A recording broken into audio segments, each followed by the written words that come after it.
Meus queridos irmãos, a paz do Senhor a todos. Aproveitando que todos estão em pé, abra sua Bíblia na Carta aos Romanos, capítulo 6, por favor.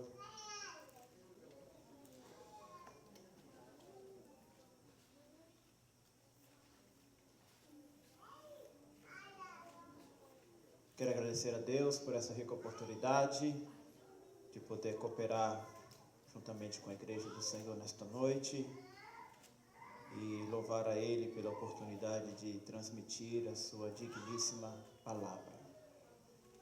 O coração acelera e como se fosse a primeira vez que eu fosse ministrar. Há 23 anos Deus me chamou a essa graça e todas as vezes que eu vou ministrar sua palavra, a respiração muda, o coração acelera. Eu sei que de mim nada eu tenho para passar para vocês. A minha dependência ela é total e espero no Espírito Santo que transmita, que eu seja apenas um canal, mas que a palavra seja dele, a ministração seja dele, o poder seja dele, a unção seja dele e a edificação seja dele. Romanos 6:20 somente, por favor. Diz-nos assim a palavra de Deus: porque o salário do pecado é a morte, mas o dom gratuito de Deus é a vida eterna em Cristo Jesus, nosso Senhor. Quero repetir. Porque o salário do pecado é a morte, mas o dom gratuito de Deus,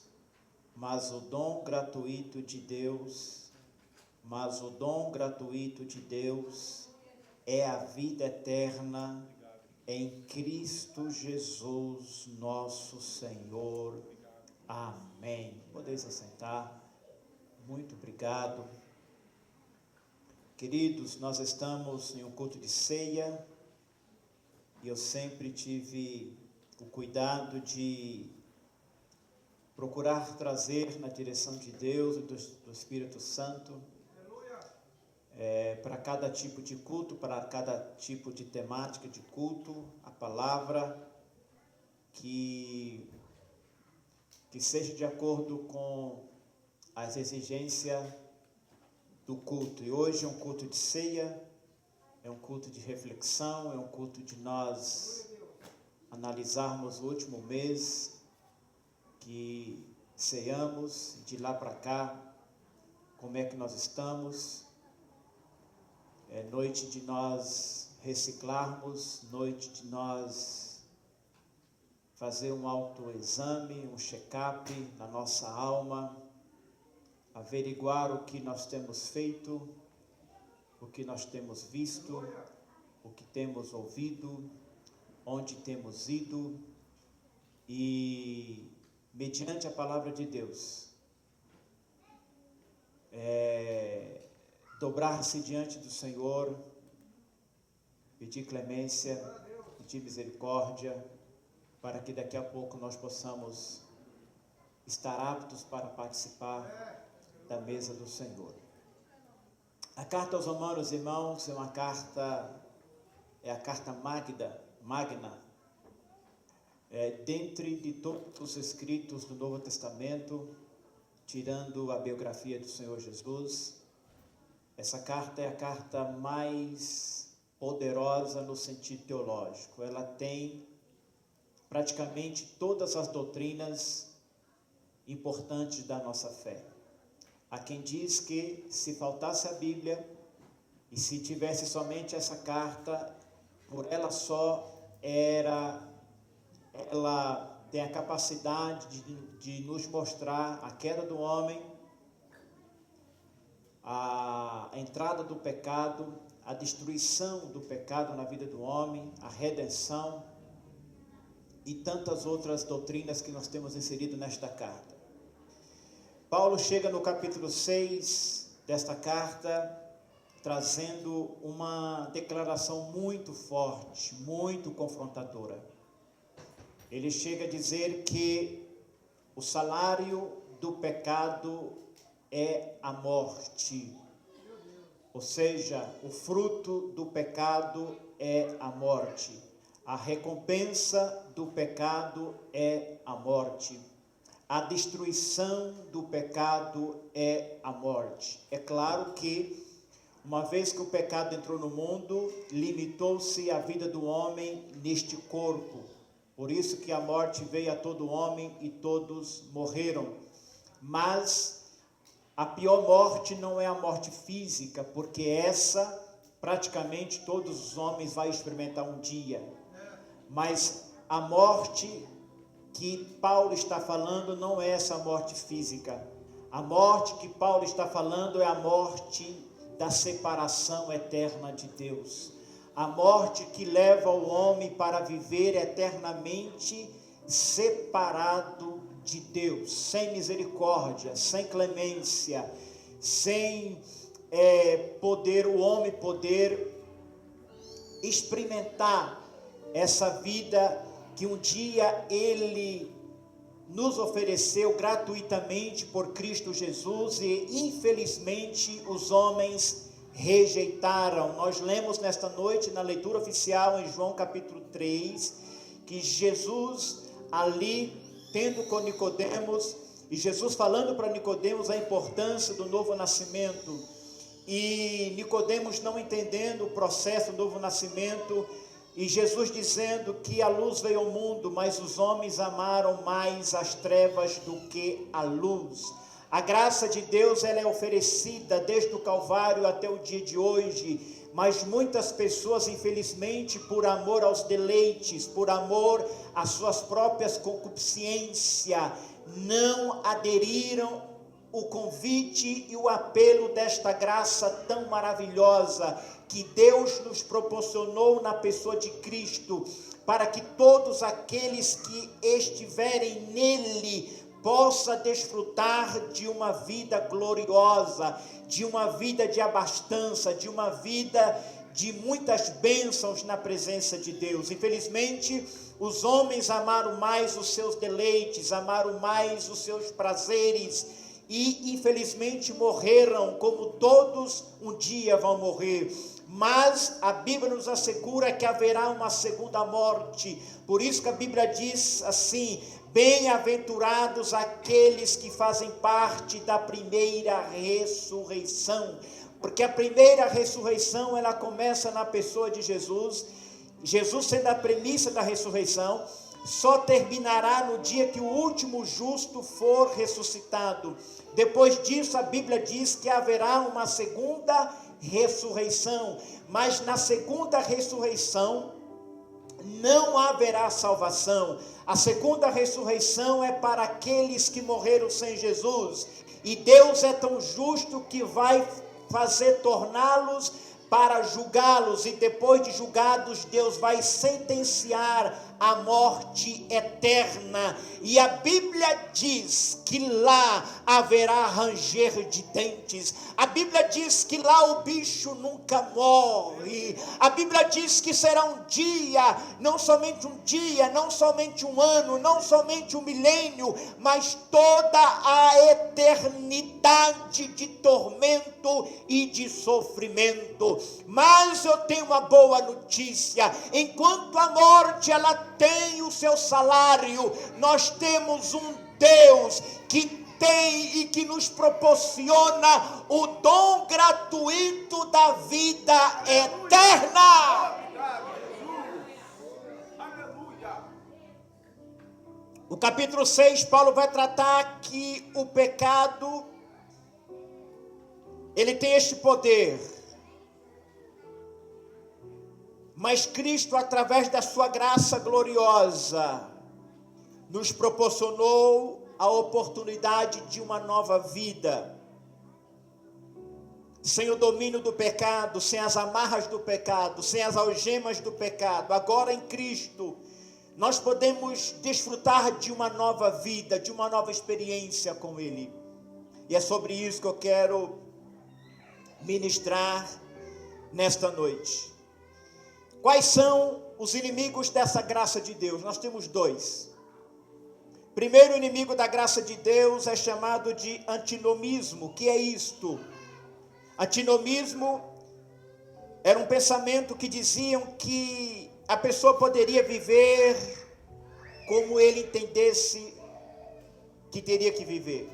Sem regras, sem princípios morais, sem princípios éticos. Ele mesmo normalizava o padrão de vida que ele queria viver. São pessoas em que não querem estar debaixo de uma sujeição. São pessoas que não queiram estar debaixo de uma doutrina bíblica. São pessoas que dizem: agora eu estou na graça. E já que eu estou na graça, a graça não vai me privar dos meus direitos. A graça não vai privar da minha felicidade. O importante é que eu seja feliz. E mesmo que para eu ser feliz eu venha quebrar alguns princípios que estão estabelecidos na palavra de Deus. E isto não é graça de Deus. Segundo, inimigo da graça são aqueles que são legalistas, que faz da sua religião a sua própria doutrina. São aqueles que colocam fardos pesados que nem mesmo eles conseguem carregar ou viver na prática. Quando se fala de legalismo, nós lembramos dos fariseus. Homens que carregavam a lei, homens que estudavam a lei, homens que pregavam a lei, homens que colocavam fardo sobre o povo, mas aquilo não trazia edificação. E quando nós olhamos para esse movimento chamado legalismo, eles também é um inimigo da graça. Enquanto alguns tira todas as regras, outro coloca tantas regras que ninguém consegue viver.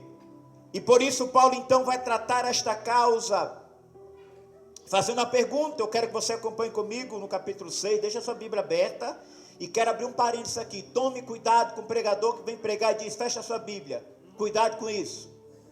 Os crentes de Bereia, quando Paulo pregava, eles examinavam tudo que Paulo pregava. Glória a Deus.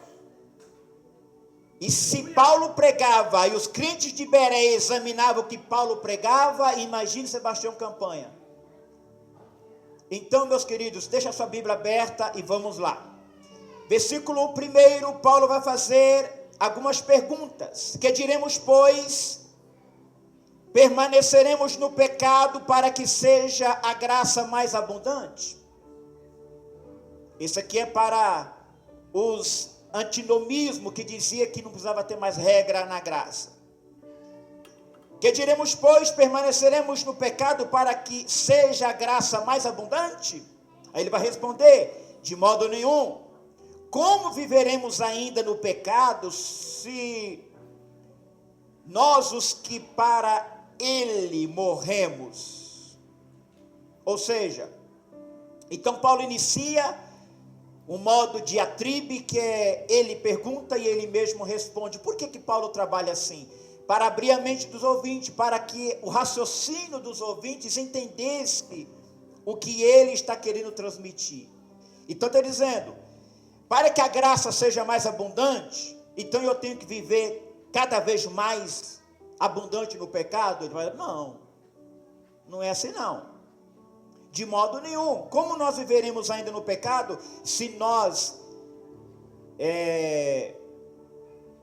os que para ele morremos? Aí versículo 3. Ou porventura ignoreis que todos nós que fomos batizados em Jesus Cristo, fomos batizados na sua morte?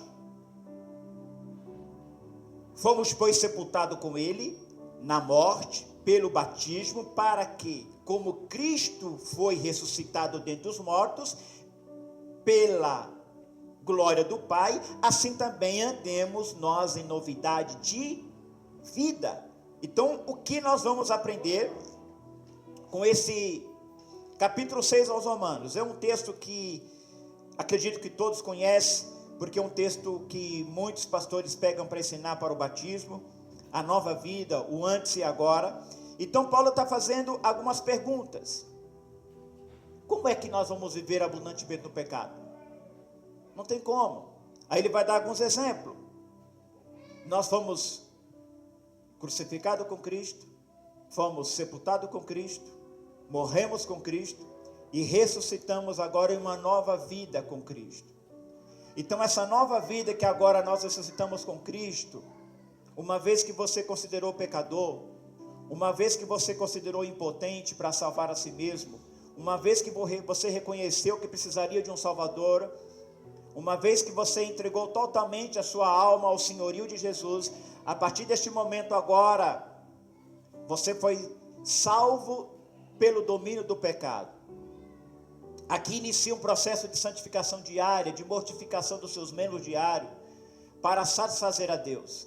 E a partir de aqui então, nós precisamos entender que é preciso compreender e como pensar nos aspectos da salvação. O que Paulo está querendo dizer? Esse aspecto da salvação, ele vai nos ensinar o quê? Pelo menos 2 aspectos. Vamos lá. Primeiro aspecto da salvação está no aspecto legal. E segundo aspecto, o aspecto ético e moral. Vamos lá. O aspecto legal, o que é isso?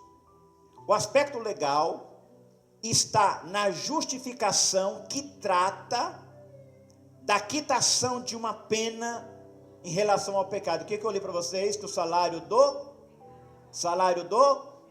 é a morte. Pois bem, o que é justificação? É justamente isso. A dívida que ia cobrar você pelo dano da morte foi paga. Então aquilo que a morte viria roubar de você, que é a eternidade, alguém pagou. E se alguém pagou, então eu sou justificado. A morte agora não tem mais domínio. O pecado, aliás, agora não tem mais domínio. O pecado não pode gerar mais morte em mim, porque alguém morreu no meu lugar. E quando eu creio na obra daquele que morreu no meu lugar, eu sou justificado. Isso é chamado de aspecto legal. Mas o que é aspecto moral? O aspecto moral está na santificação que trata a vivência após a justificação. Então, uma vez que eu fui alcançado, eu criei no sacrifício de Jesus, eu criei na obra que ele fez por mim no Calvário, eu criei que eu precisaria de um Salvador, eu agora estou rendendo a ele, sabendo que eu sou pecador, preciso de um Salvador. A partir daqui então, vai começar um outro processo. Aqui inicia a justificação, ele pagou, ele quitou a minha dívida, agora o pecado não tem que cobrar mais de mim essa dívida, porque alguém pagou. Aqui começa o outro aspecto chamado moral, que é o aspecto de santificação. Então eu tenho 2 aspectos na salvação. O primeiro aspecto, justificação, que é tirar de um lugar e colocar em outro lugar. Lembre-se que nós éramos inimigos e éramos escravos do pecado e estava na mira da condenação de Deus.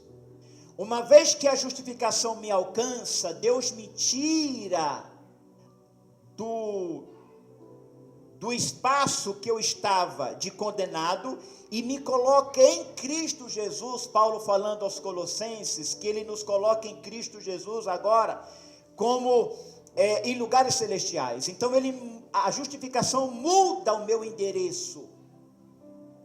A justificação muda a minha identidade de ex-condenado, de ex-prisioneiro, de ex-escravo do pecado, me coloca na pessoa de Cristo. Então agora em Cristo eu sou justificado, não é por minhas obras, não é pelos meus méritos, não é porque eu sou bom, não é porque eu faço aquilo, eu faço isso, não, a obra é exclusivamente de Cristo. Isso é chamado de justificação. A pena foi paga, a dívida foi paga, a cédula que era contra nós foi rasgada no Calvário, e agora você é justo. Deus, quando olha do céu, ele não vê mais aquele Sebastião escravo, pecador, mas agora ele vê justificado. É o primeiro aspecto legal. Por que legal? Esta palavra ela tem cunho de júri.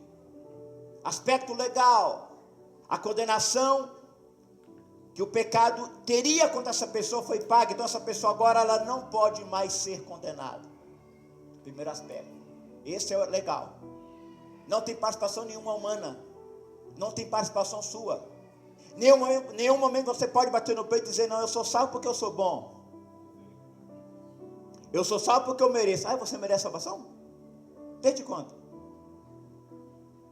Infelizmente tem alguns que pensam assim, como o jovem rico. A salvação, na justificação, não tem mérito humano. Por mais que você seja um bom pai, por mais que você seja uma boa mãe, por mais que você seja um bom filho, por mais que você seja um bom profissional, por mais que você seja um bom músico, por mais que você seja um bom... qualquer coisa, não paga a dívida. A única coisa que pode saldar a dívida é o sangue do Cordeiro. Isso chama justificação. Mas no segundo aspecto moral, aí entra a minha participação. Porque uma vez que eu fui ressuscitado em Jesus para uma nova vida, a partir de agora, os agentes divinos vão atuar em mim para uma nova vida, limpa, santa, justa, que glorifique a Deus. Isso é chamado de aspecto moral, aspecto de santificação. Então a santificação agora ela é conjunta. Não que por mim mesmo eu possa me tornar santo, mas Deus, a graça de Deus, distribuiu para nós os meios pelos quais nós podemos santificar. Oh, glória. Ninguém pode se achegar a Deus por si mesmo. Ninguém pode vencer o pecado por si mesmo. Ninguém pode vencer a si mesmo por si mesmo. Nós temos os agentes divinos que foi nos dado. Nós temos o Espírito Santo. Nós temos a palavra de Deus, que são agentes que vai nos conduzir no corredor da santificação. Eu agora saí de uma posição de ex-condenado, de ex-prisioneiro, de tudo que você imaginar que não presta. E ele me colocou agora numa nova posição. Eu estou agora em Cristo. E agora em Cristo eu estou desenvolvendo. O processo de salvação inicia aqui. E eu estou andando em uma carreira. Eu estou indo em direção a um alvo. Eu estou caminhando em direção a algum lugar, que é a pátria celeste. Mas nessa trajetória, daqui para lá, muitas coisas vão acontecer no caminho. Muitos pratos virão para você. Muitos prazeres virão para você. Muitas delícias virão para você. Muitos deleites virão para você. Muitas amizades virão para você. Muitas ofertas virão para você. Você não é impedido de ser tentado. Mas você deve ter consciência que você está em um processo de santificação. Eu agora não sou mais aquele velho homem. Eu agora não sou mais aquela velha criatura. Eu agora sou uma nova pessoa em Jesus. Então agora eu tenho uma responsabilidade de desenvolver através dos agentes que Ele me dá moralmente para a santificação. Aí vamos dar um exemplo. Em primeiro lugar, a santificação trata do nosso estado, assim como a justificação trata da nossa posição em Cristo. Entendeu? Justificação trata de posição. Eu estava aqui, posicionado na escravidão do pecado, dominado pelo pecado, dirigido pelo pecado, totalmente escravizado pelo pecado. Cristo me tira e me coloca nele. Quando eu estou nele, eu estou sendo justificado. Isso fala de estado. Ex-condenado, agora salvo. Estão entendendo? Agora a santificação vai falar, a justificação fala de estado, a justificação fala de posição, e a santificação de estado. Agora, se eu estou em Cristo, Cristo é santo, a sua obra é santa, a palavra é santa, o Espírito Santo é santo, a igreja deve ser santa. Então agora eu preciso desenvolver em mim a continuidade da santificação. Na justificação nós somos declarados justos, mas na santificação nós tornamos justos. Aquilo que eu fazia, eu não faço mais. Paulo escrevendo aos Efésios diz: aquele que roubava, não rouba mais. Aquele que mentia, não mente mais. Aquele que caluniava, não calunia mais. Aquele que fazia o mal, não faz mais. Por que que eu devo parar com as práticas que antes eram práticas de que eu era dominado pelo pecado? Porque agora há um outro Senhor que reina em mim. Há uma outra vida que reina em mim. Antes, quem reinava em mim eram os meus prazeres, os meus deleites, dominado pela minha concupiscência, que me levava a pecar. Mas agora não, agora tem um outro Senhor que rege. Tem um outro Senhor que me dá as diretrizes. Sebastião, vai por aqui, não olhe para a direita, não olhe para a esquerda. Seja vigilante, seja crente, cuidado para você que está de pé, para que não caia, porque o pecado está ao teu lado, querendo te derrubar, querendo te tragar. Então eu preciso estar atenado e saber que a operação da santificação, embora os agentes são do céu, é eu que me santifico. É eu que decido ceder ou não. É eu que decido se eu vou pecar ou não. É eu que decido em agradar a Deus ou não. O pecado já se aporta. Mas continuando. A justificação é obra que Deus fez por nós, pecadores. Mas a santificação diz respeito que Deus faz em nós. Deus faz em nós, através dos seus agentes, mas com a nossa vontade, com o nosso querer. Pela santificação somos colocados em uma posição legal em relação a Deus, mas na santificação aparece os frutos dessa relação com Deus.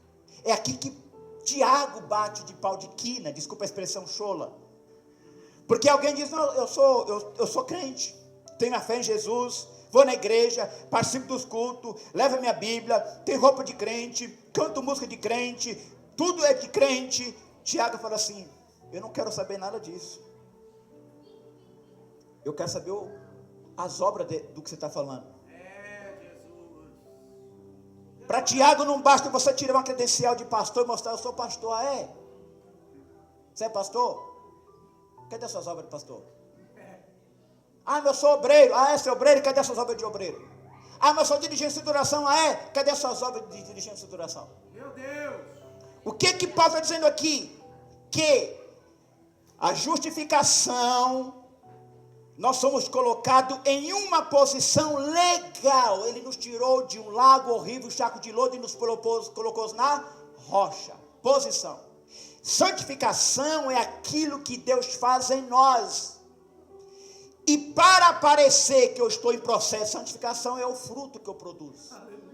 Não basta dizer, é isso que Tiago fala, não basta você dizer que é crente. Tiago fala assim: mostra a tua fé, que eu mostro as tuas obras, e sou capaz de mostrar para você que eu sou mais crente com as minhas obras do que você com a fé. Meu Deus!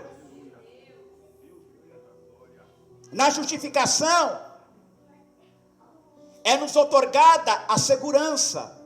Porque se eu estava em uma posição de condenado, e essa justificação me colocou em Jesus, eu estou seguro. Sim ou não?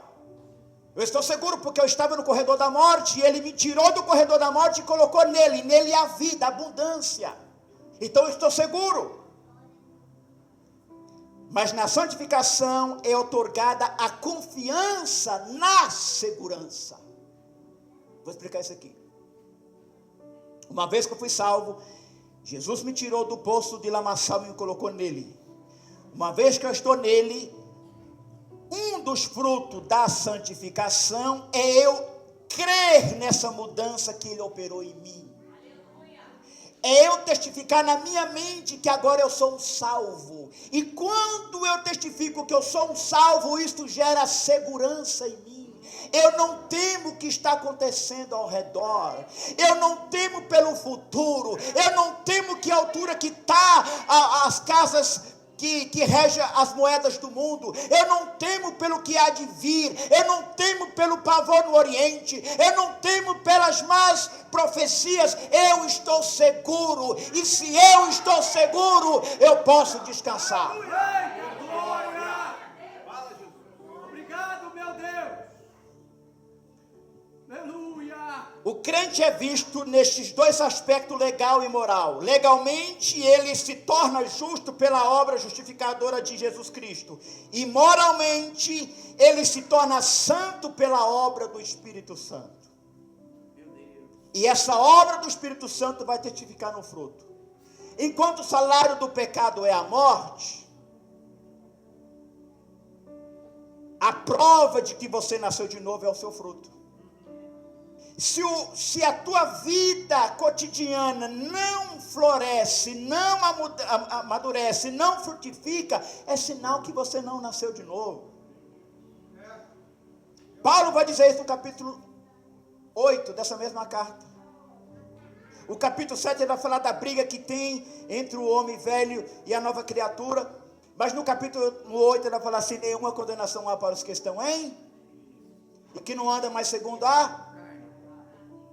E ele vai falar um pouquinho mais para frente, se é que vocês realmente vivem no Espírito.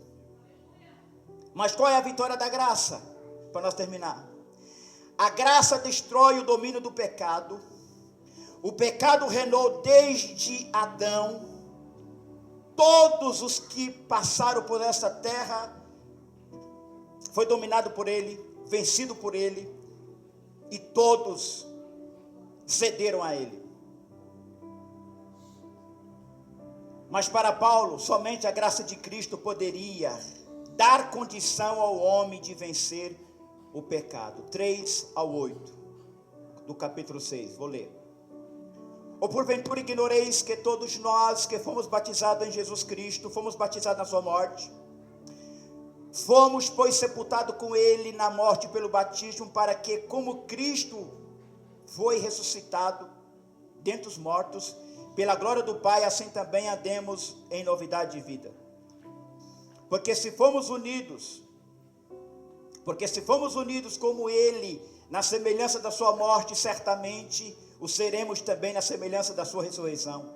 Sabendo isto, que foi crucificado com ele o nosso velho homem, para que o corpo do pecado seja destruído, e não servimos o pecado como escravos. Porquanto, quem morreu está justificado do pecado.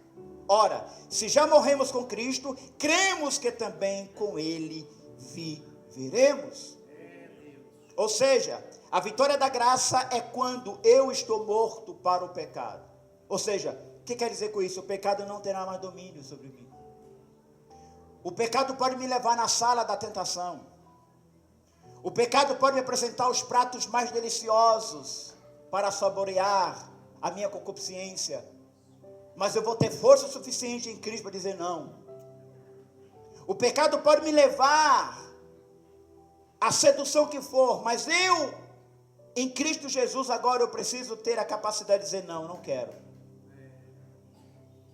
Mas a vitória da graça ainda está.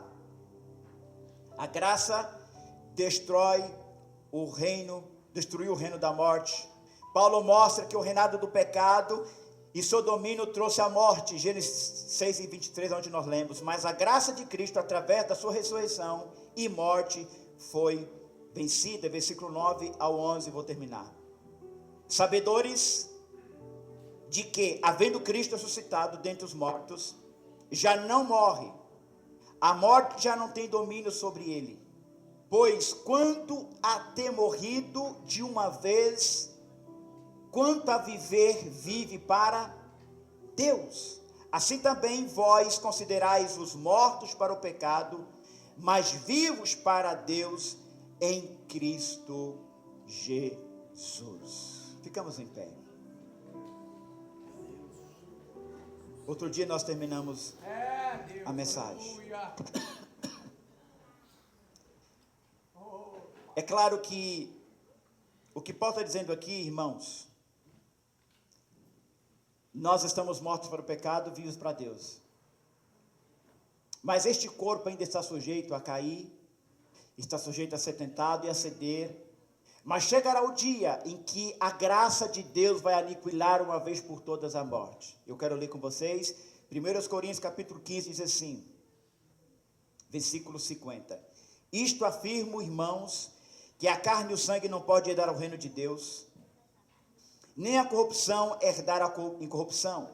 Eis que vos digo um mistério, que nem todos dormiremos, ou que nem todos morreremos, mas transformados segundo seremos, no momento, num abrir e fechar de olhos, ao soar da última trombeta, a trombeta soará e os mortos ressuscitarão incorruptível, e nós seremos transformados, porque é necessário que esse corpo corruptível se revista da incorruptibilidade, e o que o corpo mortal se revista da imortalidade. E quando este corpo corruptível se revestir da incorruptibilidade, e o que o mortal se revestir da imortalidade, então se cumprirá a palavra que está escrita: tragada foi a morte pela vitória. Repita comigo: tragada foi a morte. Mais forte: tragada foi a morte pela vitória. Onde está a morte? Repita comigo: onde está a morte? A tua vitória. Mais uma vez: onde está a morte? A tua vitória. Onde está a morte? O teu arguilhão. O arguilhão da morte é o pecado. A força do pecado é a lei. Bem forte agora: mas graças a Deus, que nos dá vitória, que nos dá vitória, por intermédio do nosso Senhor Jesus Cristo. Amém. Que Deus em Cristo nos abençoe poderosamente. Amém.